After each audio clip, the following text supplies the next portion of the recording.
السلام علیکم ورحمۃ اللہ وبرکاتہ۔ پارہ نمبر 7، سبق نمبر 26، سیکنڈ ربع ہے۔ بسم اللہ الرحمن الرحیم۔ وَإِذْ قَالَ اللَّهُ يَا عِيسَى ابْنَ مَرْيَمَ أَأَنْتَ قُلْتَ لِلنَّاسِ اتَّخِذُونِي وَأُمِّيَ إِلَٰهَيْنِ مِن دُونِ اللَّهِ۔ اس سے پہلے اللہ تعالیٰ نے حضرت عیسیٰ علیہ السلام کو بہت سے ان کے جو اللہ نے ان پہ احسان کیے تھے وہ یاد کرائے ہیں کہ اے عیسیٰ ابن مریم، ہم نے آپ کو معجزے عطا کیے، ہم نے آپ کے ساتھ جو بھی اللہ تعالیٰ نے ان کو نعمتوں سے نوازا تھا، ان کا تذکرہ کرنے کے بعد اب اللہ تعالیٰ ان سے پوچھ رہے ہیں کہ جیسا کہ میں نے کل بھی آپ کو بتایا تھا کہ ایک قیامت کا منظر دکھایا گیا ہے جس کے اندر حضرت عیسیٰ علیہ السلام اور اللہ تعالیٰ کا آپس میں ایک گفتگو ہو رہی ہے۔ اللہ تعالیٰ پھر پوچھتے ہیں عیسیٰ ابن مریم سے، اس دن جب اس وقت کو آپ یاد کریں کہ جب یہ سارے احسانات یاد کرا کے اللہ تعالیٰ فرمائے گا، اے عیسیٰ ابن مریم اَأَنْتَ قُلْتَ لِلنَّاسِ، کیا تو نے لوگوں سے کہا تھا کہ اللہ کے سوا مجھے اور میری ماں کو بھی خدا بنا لو؟ اتخذونی و امی الہین من دون اللہ، تو وہ جواب میں عرض کریں گے، قال سبحانک، اے اللہ تو پاک ہے، ما یکون لی ان اقول ما لیس لی بحق، میرا یہ کام نہیں تھا کہ وہ بات کہتا جس کے کہنے کا مجھے کوئی حق نہیں تھا، اگر میں نے ایسی بات کہی ہوتی تو آپ کو ضرور پتا ہوتا، آپ جانتے ہیں جو کچھ میرے دل میں ہے اور میں نہیں جانتا جو کچھ آپ کے دل میں۔ انک انت علام الغیوب، آپ تو ساری پوشیدہ حقیقتوں کے جاننے والے ہیں۔ ما قلت لہم، میں نے ان سے اس کے سوا کچھ نہیں کہا جس کا آپ نے حکم دیا تھا، الا ما امرتنی بہ، اور وہ کیا حکم دیا تھا، ان اعبدوا اللہ ربی و ربکم، یہ کہ اللہ کی بندگی کرو جو میرا بھی رب ہے اور تمہارا بھی رب ہے، بس میں نے تو یہ بات کہی تھی ان سے۔ میں اسی وقت تک ان کا نگران تھا جب تک کہ میں ان کے درمیان تھا، وَكُنْتُ عَلَيْهِمْ شَهِيدًا مَا دُمْتُ فِيهِمْ، اے اللہ اب جب کہ میں وہاں ہوں ہی نہیں، فَلَمَّا تَوَفَّيْتَنِي، جب آپ نے مجھے واپس بلا لیا، كُنْتَ أَنْتَ الرَّقِيبَ عَلَيْهِمْ، تو آپ ان پر نگران تھے، وَأَنْتَ عَلَى كُلِّ شَيْءٍ شَهِيدٌ، اور آپ تو ساری ہی چیزوں پر نگران ہیں۔ ان تعذبہم فإنہم عبادک، اب اگر آپ انہیں سزا دیں تو وہ آپ کے بندے ہیں، اور اگر معاف کر دیں تو بھی آپ غالب ہیں اور حکیم ہیں۔ کیا خوبصورت انداز ہے، ایک طرح سے معافی بھی مانگ رہے ہیں اپنی امت کے لیے، اور اللہ کو مختار کل بھی مانتے ہیں۔ ان تعذبہم، یا اللہ انہوں نے میری بات تو نہیں مانی، میں نے تو ان سے نہیں کہا تھا کہ مجھے اور میری ماں کو معبود بنا لے، تو جانتا ہے، پھر بھی انہوں نے نافرمانی تو کی ہے، اب آپ کے پاس اختیار ہے، ان تعذبہم فإنہم عبادک، تیرے ہی بندے ہیں یا اللہ،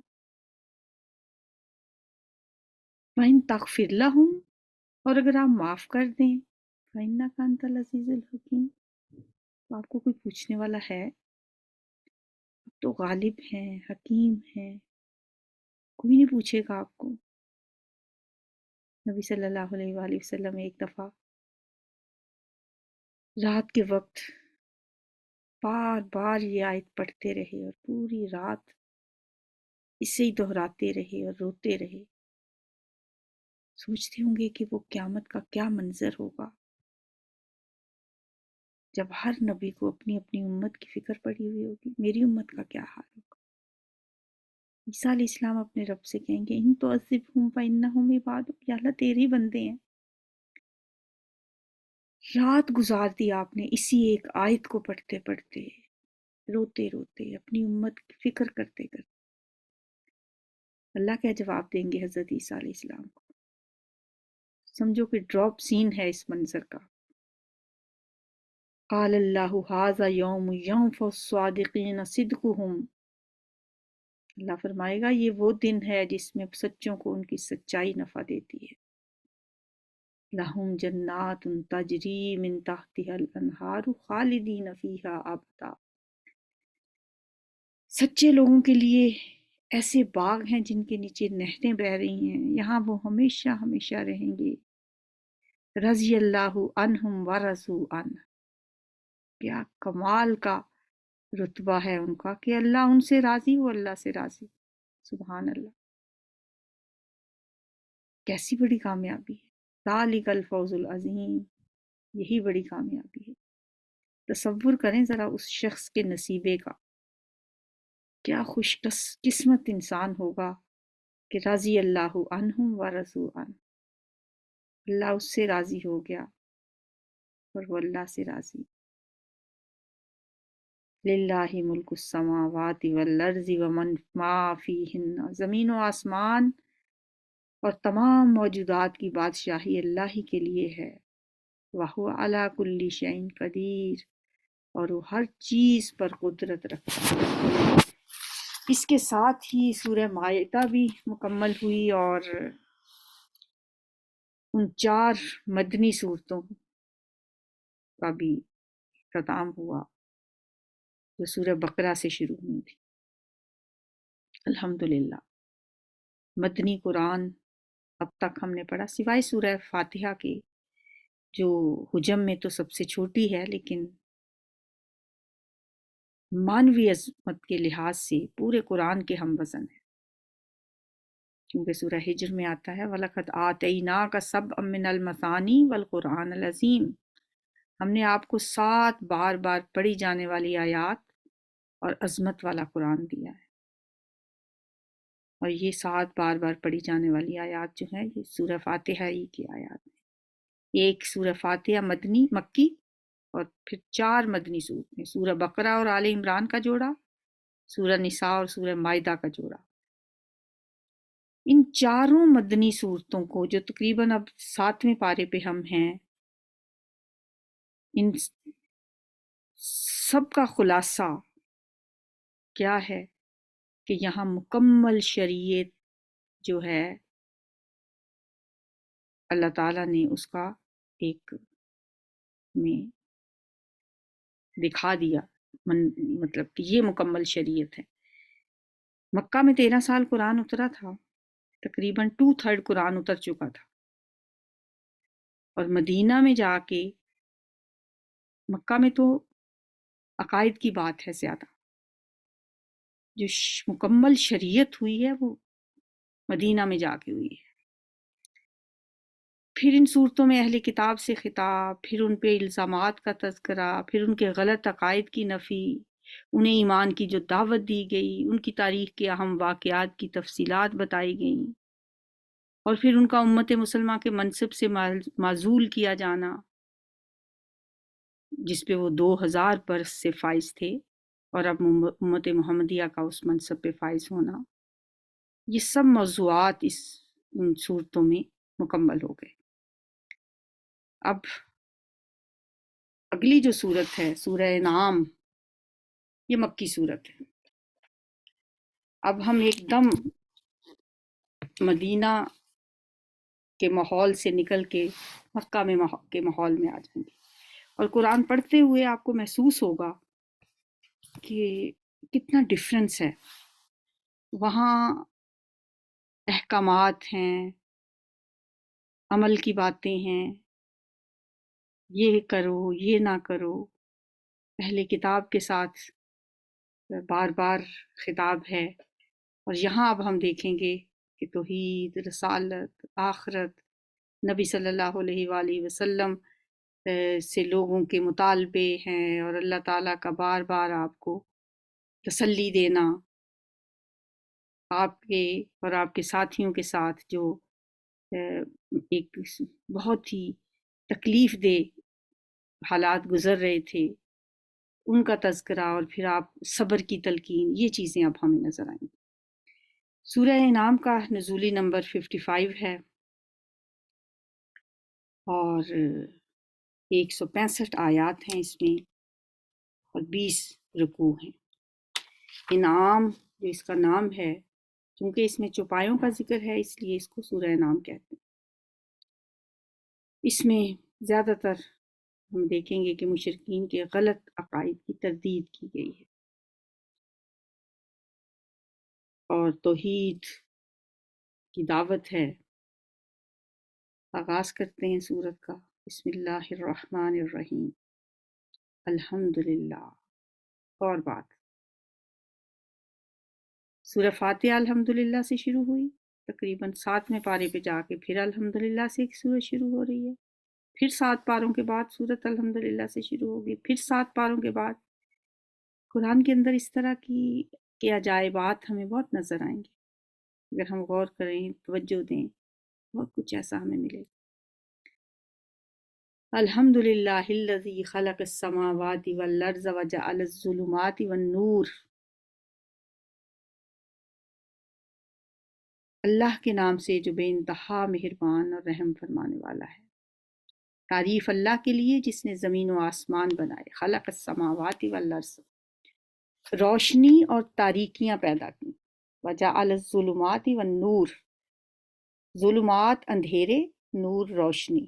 ہمیشہ ہم دیکھیں گے قرآن نے اندھیروں کو جمع میں تذکرہ کیا اور نور روشنی کا واحد کے صیغے کے ساتھ، کیونکہ روشنی ایک ہی طرف سے آتی ہے اور اندھیرے بے شمار ہیں۔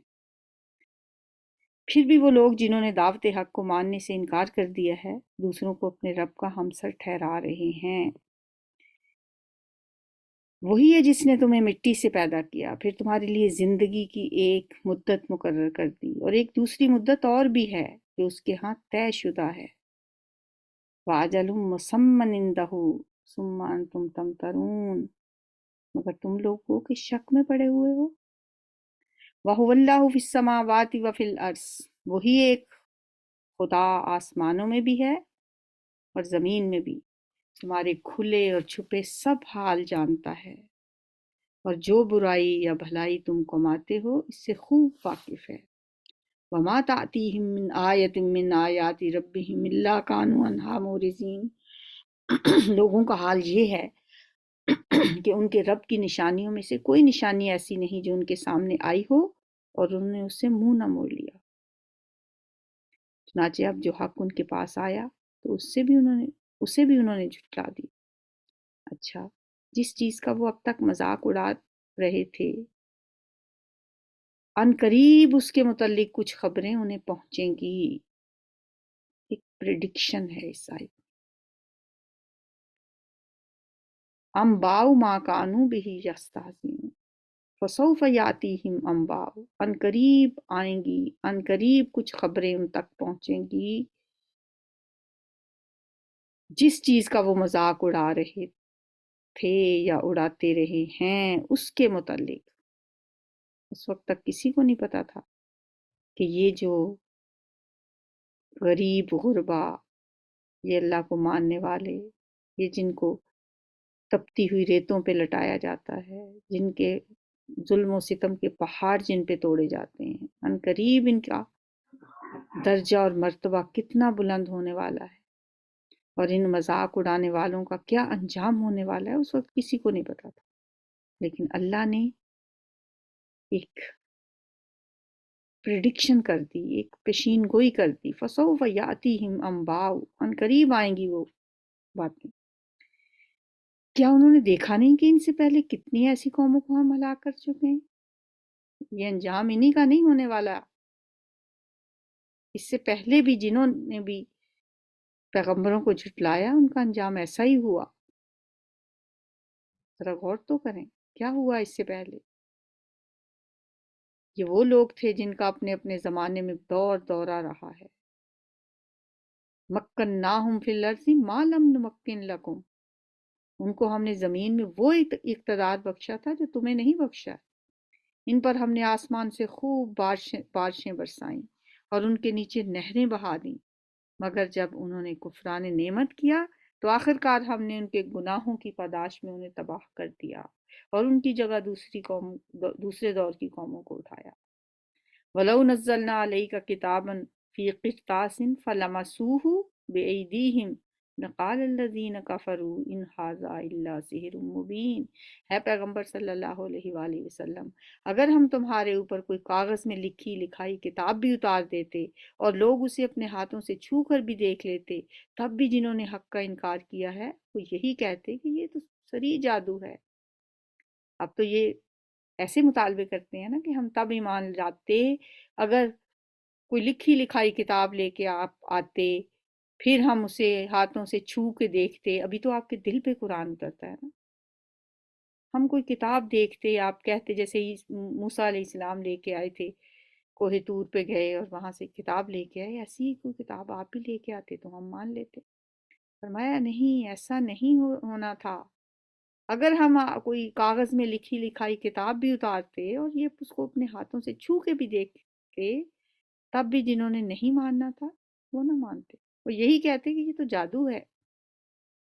ان ھذا الا سحر مبین وقالوا لولا انزل علیہ ملک، کہتے ہیں اس پر نبی پر کوئی فرشتہ کیوں نہیں اتارا گیا؟ پھر تو ہم مان لیتے، اگر کوئی فرشتہ آتا، آ کے اعلان کرتا، ہمیں بتاتا کہ یہ پیغمبر ہیں، یہ اللہ کے سچے رسول ہیں، پھر تو ہم مان لیتے۔ فرمایا وَلَوْ أَنزَلْنَا مَلَكًا لَقُضِيَ الْأَمْرُ ثُمَّ لَا يُنظَرُونَ، اگر ہم کوئی فرشتہ اتار دیتے تو اب تک کب کا فیصلہ ہو چکا ہوتا، پھر انہیں کوئی مہلت نہ دی جاتی۔ اور ویسے بھی اگر ہم فرشتے کو اتارتے تب بھی اسے انسانی شکل میں ہی اتارتے اور اس طرح انہیں اسی شبے میں مبتلا کر دیتے جس میں یہ اب مبتلا ہیں۔ یہ تو ان کی باتیں ہیں صرف۔ اے نبی صلی اللہ علیہ وسلم، آپ سے پہلے بھی بہت سے رسولوں کا مذاق اڑایا جا چکا ہے، مگر ان مذاق اڑانے والوں پر آخرکار وہی حقیقت مسلط ہو کر رہی جس کا وہ مذاق اڑاتے تھے۔ ان سے کہو ذرا زمین میں چل پھر کر دیکھو کہ جھٹلانے والوں کا کیا انجام ہوا۔ قل سیروا فی الارض ثم انظروا کیف کان عاقبۃ المکذبین، کیونکہ ان کے قریب بھی وہ بستیاں تھیں، عاد و سمود کی بستیاں، جہاں پہ اللہ کا عذاب آیا تھا، جھٹلانے والوں کا جو انجام ہوا، یہ واقف تھے ان سے۔ ان سے پوچھو آسمان اور زمین میں جو کچھ ہے وہ کس کا ہے؟ کہو سب کچھ اللہ ہی کا ہے، اس نے رحم و کرم کا شیوا اپنے اوپر لازم کر لیا ہے۔ کتب علی نفسہ الرحمہ، اسی لیے وہ نافرمانیوں اور سرکشیوں پر تمہیں جلدی سے نہیں پکڑ لیتا۔ اس کی رحمت تو چھائی ہوئی ہے ہر چیز پہ۔ قیامت کے روز وہ تم سب کو ضرور جمع کرے گا۔ یہ بالکل ایک غیر مشتبہ حقیقت ہے، مگر جن لوگوں نے اپنے آپ کو خود تباہی کے خطرے میں مبتلا کر لیا ہے وہ اسے نہیں مانتے۔ الذین خسروا انفسهم فهم لا یؤمنون، رات کے اندھیرے اور دن کے اجالے میں جو کچھ ٹھہرا ہوا ہے سب اللہ کا ہے اور وہ سب کچھ سنتا اور جانتا ہے۔ کہو اللہ کو چھوڑ کر کیا میں کسی اور کو اپنا سرپرست بنا لوں؟ قل اغیر اللہ اتخذ ولیا فاطر السماوات والارض وهو یطعم ولا یطعم، اس خدا کو چھوڑ کر جو زمین و آسمان کا خالق ہے اور جو روزی دیتا ہے روزی لیتا نہیں ہے، وہ کھلاتا ہے، خود اسے کھانے کی حاجت نہیں ہے۔ قل انی امرت ان اکون اول من اسلم، کہو مجھے تو یہی حکم دیا گیا ہے کہ سب سے پہلے میں اس کے آگے سر تسلیم خم کروں، اور تاکید کی گئی ہے کہ کوئی شرک کرتا ہے تو کرے، تو بہرحال مشرکوں میں نہ ہونا۔ ولا تکونن من المشرکین قل انی اخاف ان عصیت ربی عذاب یوم عظیم، آپ کہیے کہ اگر میں اپنے رب کی نافرمانی کروں تو ڈرتا ہوں ایک بڑے خوفناک دن مجھے سزا بھگتنی پڑے گی۔ اس دن جو سزا سے بچ گیا اس پر اللہ نے بڑا ہی رحم کیا، اور یہی بہت بڑی کامیابی ہے۔ من یصرف عنہ یومئذ فقد رحمہ وذالک الفوز المبین، کتنی دفعہ قرآن میں آتا ہے نا بار بار۔ کامیابی ہے کیا دراصل؟ ہمارے کیا معیار ہیں کامیابیوں کے اور اللہ کے کیا معیار؟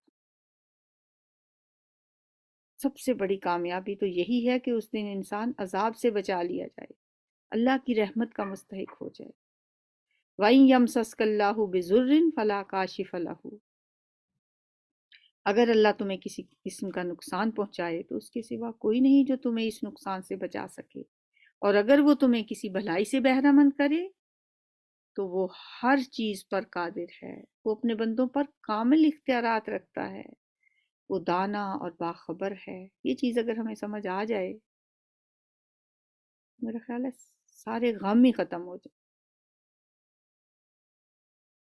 کہ یہ بات انسان مان لے کہ اگر کوئی تکلیف پہنچتی ہے وہ بھی اللہ کی طرف سے، اور اللہ ہی چاہے تو اس تکلیف سے انسان کو بچا سکتا ہے، اور دنیا کی کوئی طاقت نہیں بچا سکتی، اور اگر کوئی بھلائی پہنچتی ہے تو وہ بھی اللہ ہی کی طرف سے،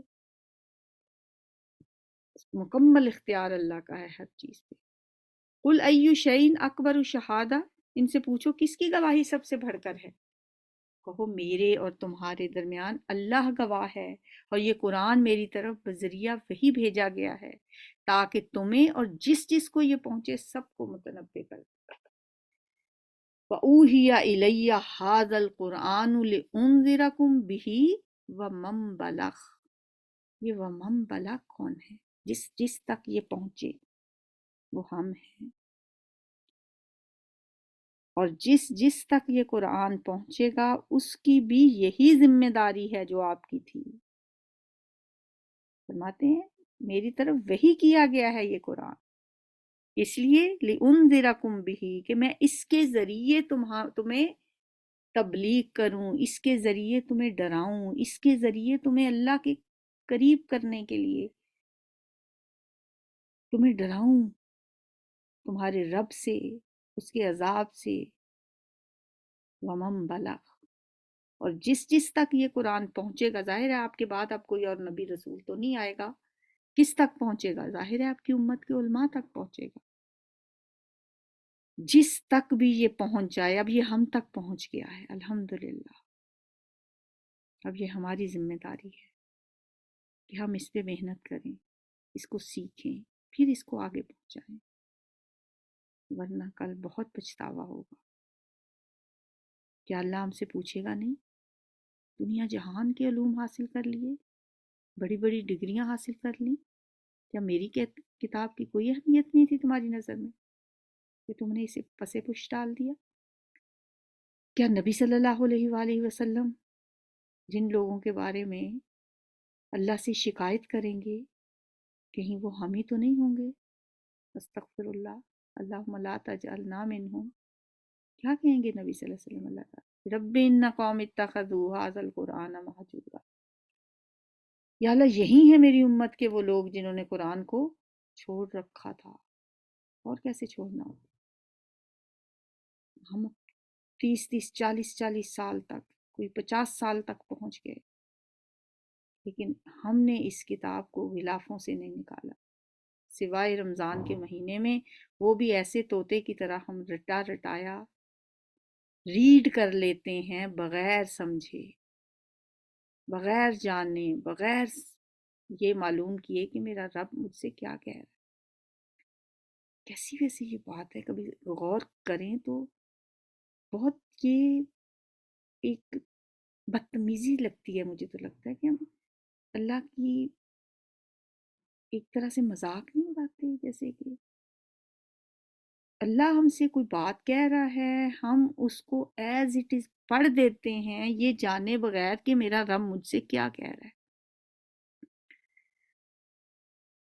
ایسے ہی ہے کہ کوئی ملازم آپ نے رکھا اور اس کو آپ نے لکھ کے دے دیں کچھ باتیں کہ یہ کام کرنے ہیں، اور شام کو آپ گھر آتے ہیں اور وہ ملازم اسی لکھے ہوئے کو 10 20 دفعہ پڑھ کے، سینے سے لگا کے، چوم کے، کسی کاغذ غلاف میں لپیٹ کے بڑے احترام سے بیٹھا ہے لے کے، آپ پوچھتے ہیں وہ کام کیوں نہیں کیے جو میں نے لکھ کے دیے تھے؟ وہ کہتا ہے کہ وہ تو مجھے سمجھ نہیں آئی کیا لکھا ہے، بہرحال چونکہ یہ آپ کی تحریر تھی میں نے اس کو بہت احترام سے رکھا، بار بار پڑھا ہے، لیکن مجھے سمجھ نہیں ہے کہ یہ لکھا کیا ہے۔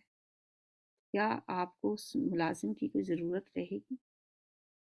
ہم یہ ہم کرتے ہیں اس قرآن کے ساتھ۔ بس اللہ ہی ہمیں توفیق دے، ہدایت دے، باقی ساری باتیں ہمیں سمجھ آ جاتی ہیں اپنے مطلب کی، یہ بات نہیں ہمیں سمجھ آتی کہ بغیر سمجھے قرآن پڑھنے کا، ٹھیک ہے اللہ کا کلام ہے، اس کی بڑی برکت بھی ہے، اس کا اجر بھی ہے، لیکن کیا اللہ نے یہ اس لیے نازل کی ہے کہ اس سے آپ اجر کما کے لیں؟ قیامت کے دن ہم کہیں کہ میں نے اتنے اتنے قرآن ختم کر لیے تھے، ایک ایک حرف پہ بس مجھے جو نیکیاں دے دیں، لیکن آپ نے اللہ ہم سے کہا کیا ہے وہ نہیں مجھے پتا۔ سوچنے کی بات ہے، غور کرنے کی بات ہے، اس پہ ذرا سوچئے گا۔ أَإِنَّكُمْ لَتَشْهَدُونَ أَنَّ مَعَ اللَّهِ آلِهَةً أُخْرَى، کیا واقعی تم لوگ یہ شہادت دے سکتے ہو کہ اللہ کے ساتھ دوسرے خدا بھی ہیں؟ قُل لَا أَشْهَدُ، کہیے میں تو اس کی شہادت ہرگز نہیں دے سکتا۔ قُلْ إِنَّمَا هُوَ إِلَٰهٌ وَاحِدٌ وَإِنَّنِي بَرِيءٌ مِّمَّا تُشْرِكُونَ، آپ کہیے اللہ تو وہی ایک ہے اور میں اس شرک سے قطعی بیزار ہوں جس میں تم مبتلا ہو۔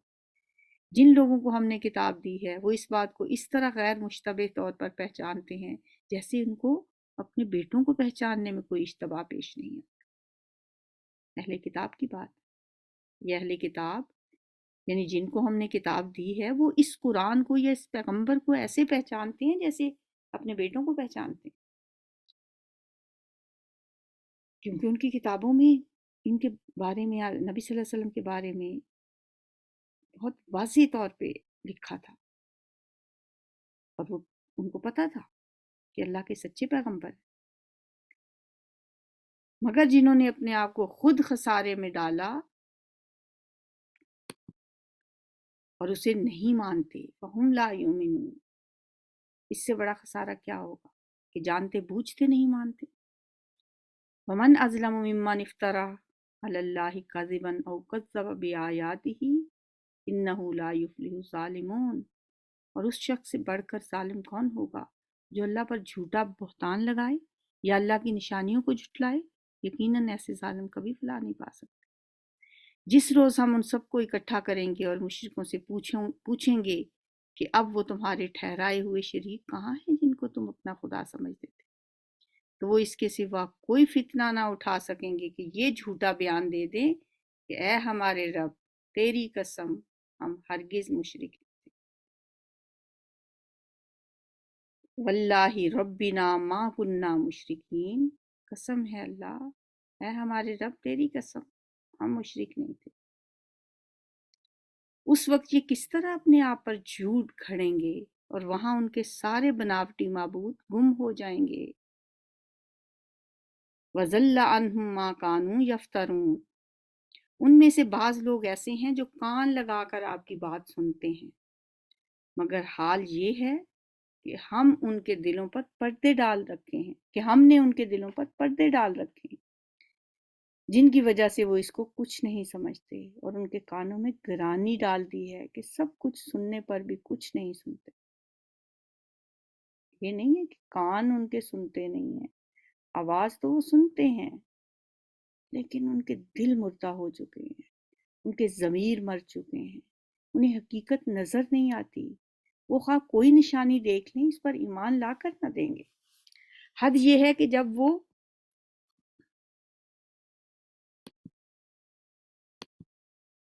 آپ کے پاس آ کر آپ سے جھگڑتے ہیں تو ان میں سے جن لوگوں نے انکار کا فیصلہ کر لیا ہے وہ ساری باتیں سننے کے بعد یہی کہتے ہیں کہ یہ ایک داستان پارینہ کے سوا کچھ بھی نہیں، ان ھذا الا اساطیر الاولین، یہی کرتے تھے قریش کے بڑے بڑے سردار، ولید بن مغیرہ جیسے، دل مان گئے تھے ان کے، لیکن ان کی چتراہٹ پہ فرق پڑتا تھا، وہ یہ برداشت نہیں کر سکتے تھے کہ جو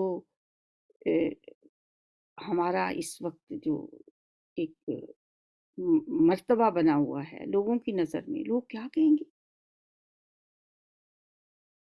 وَهُمْ يَنْهَوْنَ عَنْهُ وَيَنْأَوْنَ عَنْهُ، وہ اس امر حق کو قبول کرنے سے لوگوں کو روکتے ہیں اور خود بھی اس سے دور بھاگتے ہیں، وہ سمجھتے ہیں کہ اس حرکت سے وہ آپ کا کچھ بگاڑ رہے ہیں، حالانکہ دراصل وہ خود اپنی ہی تباہی کا سامان کر رہے ہیں، مگر انہیں اس کا شعور نہیں ہے۔ کاش تم اس وقت کی حالت دیکھ سکتے جب وہ دوزخ کے کنارے کھڑے کیے جائیں گے، وَلَوْ تَرَىٰ إِذْ وُقِفُوا عَلَى النَّارِ فَقَالُوا يَا لَيْتَنَا نُرَدُّ